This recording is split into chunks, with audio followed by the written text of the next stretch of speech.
a crowd started to gather. The men were chanting in Arabic, "Allahu Akbar!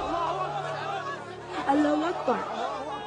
And my father and I, as I was holding his hand, were pushed to the front of this crowd. In the center of this crowd was an Arabic woman, dressed just like this, and she was tied up and she was sitting on a box.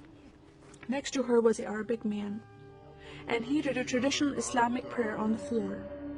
And he got up from the floor, and from his side, he pulled out this very long golden sword, and he beheaded the woman. My legs are shaking, and my heart is going fast. And my father said, "If you don't listen to the teachings we're instilling in your life, this will happen to you one day."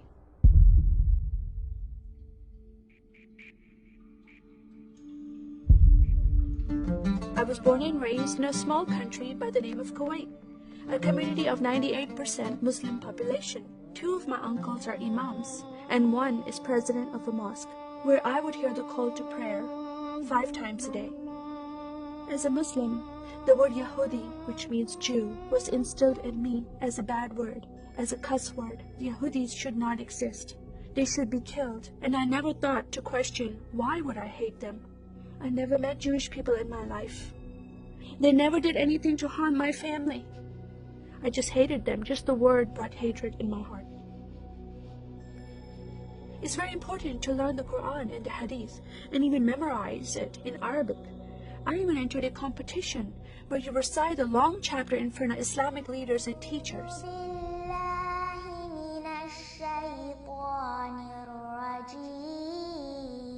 And I came 2nd place. I thought I did a good job.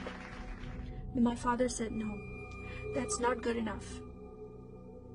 Most of my life for me, it was alone, by myself, broken person, in need of love from my family, but I never received it from them. I tried to experience this love from Creator God, from Allah. In my prayer times, I lifted up my hands and I cried out to Allah for help. Please have my father stop beating my mother. Please have my father stop beating me. But no help came. God is not a personable God to Muslims. God doesn't say, "I love you." Saddam Hussein forces came in the middle of the night and invaded the small country of Kuwait.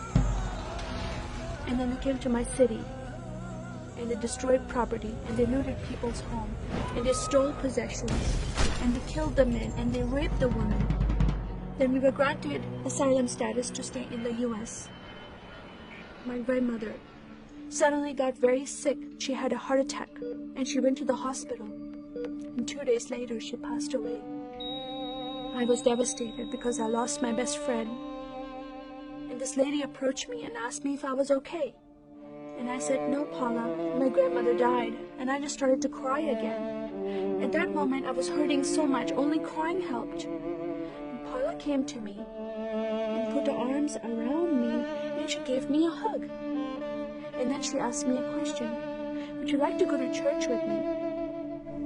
When I walked into this church, I experienced love from these people and acceptance from these people like I've never before. Fellowshipping together.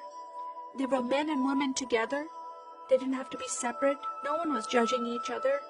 And they knew I was Muslim. They were so friendly to me themselves, accepting of me and loving of me. And that was really surprising to me. And for the first time in my life, I heard a message from the Bible. I started reading the message about Yeshua.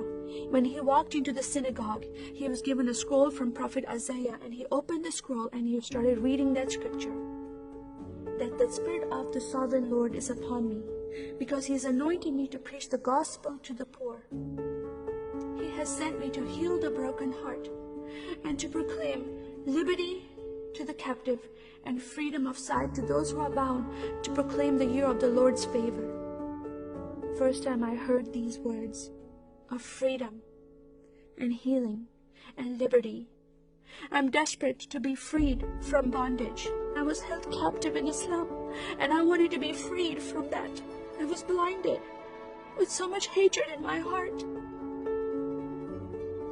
The darkness broke from my eyes, The veil came off my heart.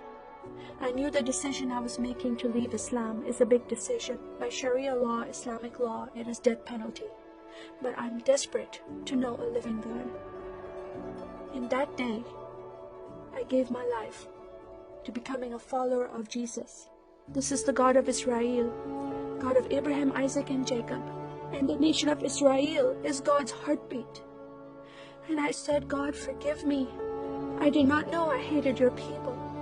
I love the Jewish people because it's their God, their Messiah that I'm following, and He told me to love them. I never knew what happened to the 6 million Jews that died. I never heard that in Kuwait in history. Now that I met Holocaust survivors, I know their story, and I shared my story with them. Your God, your Messiah, changed my heart, giving His life for me, so I can have life everlasting. He rescued me. He saved me. He came and brought joy in my life again. And I'm a blessed woman. And I start crying, and they start crying. And we are able to relate to each other, and they embrace me, and they love me, and they experience some healing, I believe, when they hear my story. It is a privilege to have that in my life.